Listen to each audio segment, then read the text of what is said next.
हाथ में फ्रैक्चर था तो स्टैंड लेकर के उसको सिविल कर दिया।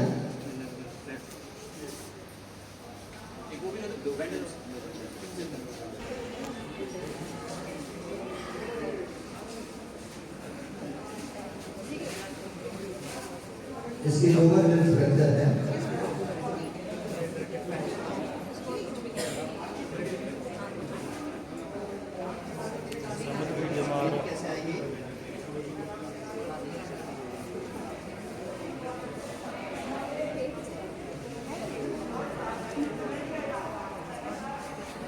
लोअर लिम्ब फ्रैक्चर है तो उनको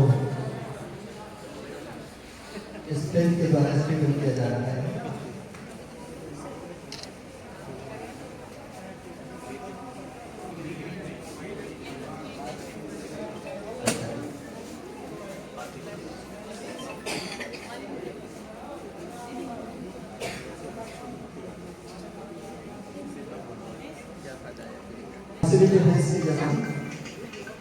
जो बिना बैरिकेड के हैं वो आ जाए।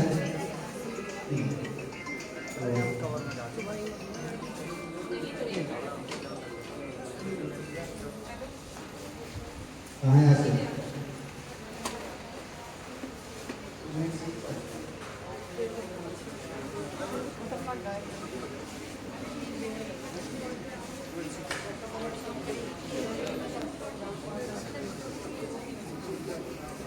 जन्मदिन 17 सितंबर को मनाया था। उस जन्मदिन के उपलक्ष्य में ये सेवा पखवाड़ा 17 सितंबर से 2 अक्टूबर तक पूरे हरियाणा प्रदेश में मनाया जा रहा है। तो जिला प्रशासन के द्वारा माननीय उपायुक्त फरीदाबाद विक्रम जी के द्वारा आज सिविल हॉस्पिटल में ये सेवा पखवाड़े के तहत आपदा प्रबंधन पर एक मौके का आयोजन किया गया, जिसमें CMO डॉक्टर जयंत आहूजा ने इसका विधिवत उद्घाटन किया। डॉक्टर राम भगत, डॉक्टर रवि, डॉक्टर अभिषेक, डॉक्टर चारू और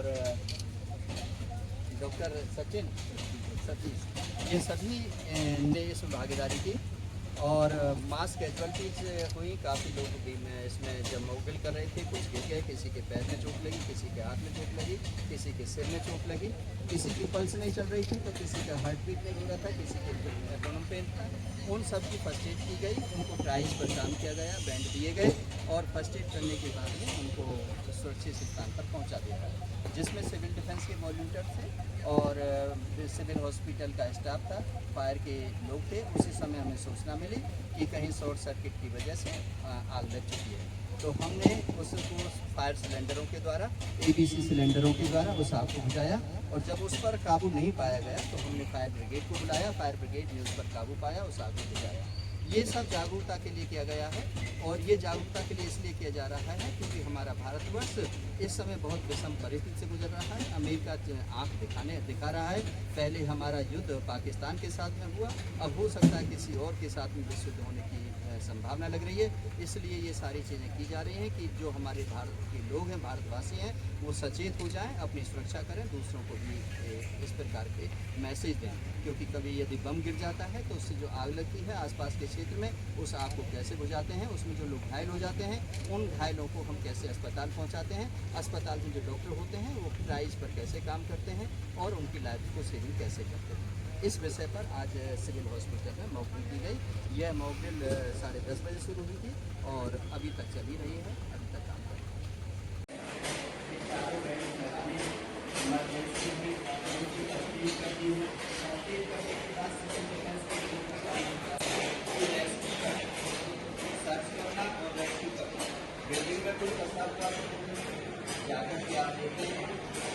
करेंगे उसकी और दूर जितना पश्चिम वहाँ पर भी चुका है, पश्चिम से एम्बुलेंस तक लेकर के जाएंगे और एम्बुलेंस को दूर करके उसको अस्पताल पहुँचाएँ।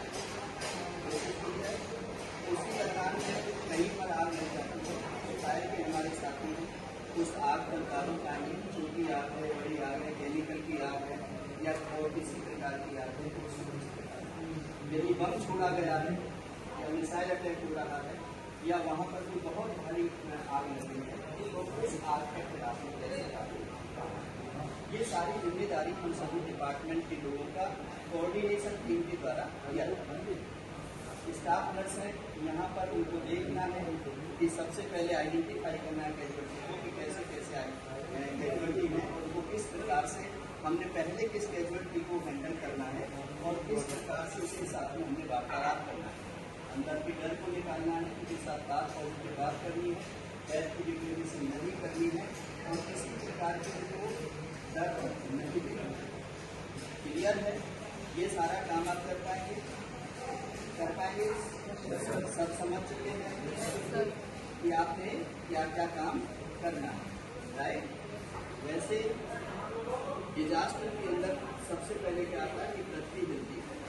अब हमारा जो सिविल हॉस्पिटल है तो प्लस पर है, जो प्लस पर जगह खड़ी होती है उनमें खतरा कम होता है।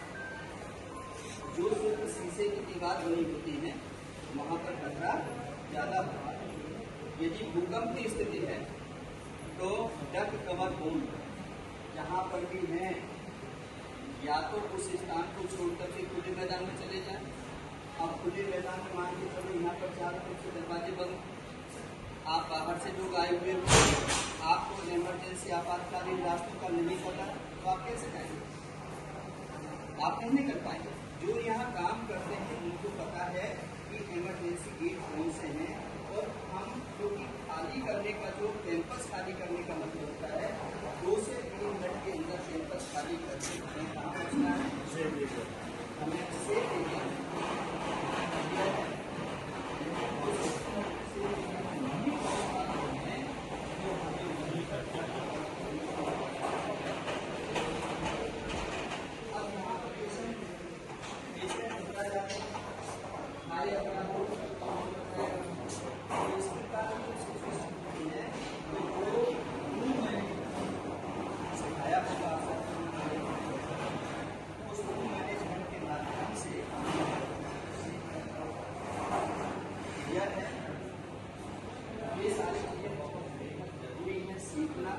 और करना, डूइंग बाय लर्निंग। जब आप कुछ करोगे तभी सीख पाओगे, नहीं करोगे तो कुछ भी नहीं आएगा।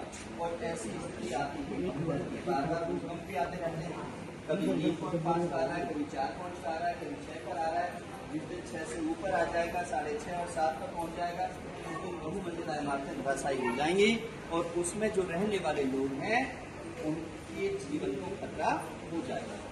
तो उस जन और धन की हानि को बचाना है तो जागरूकता फैलानी है।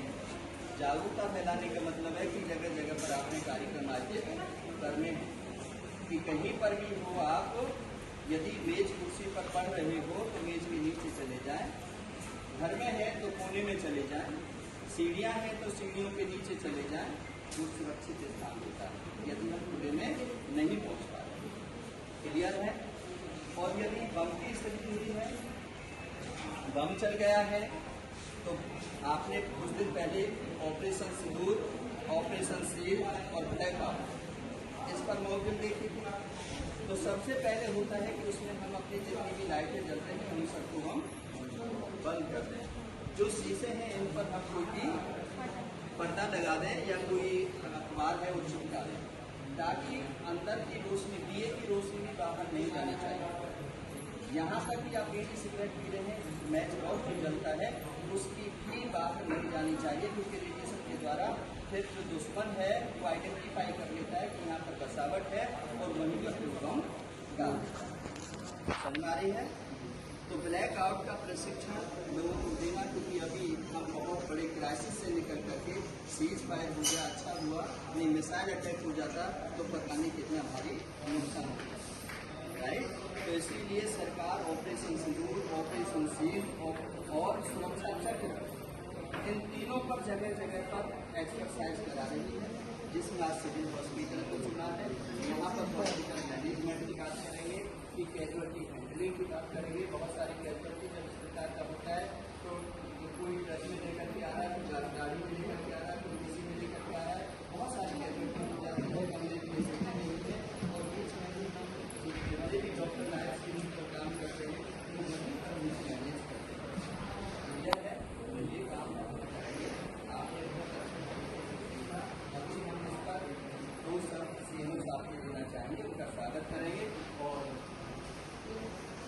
चाहेंगे कि मार्गदर्शन करें सभी का, अपना उद्बोधन देकर के गिरफ्तार करें। CMO doctor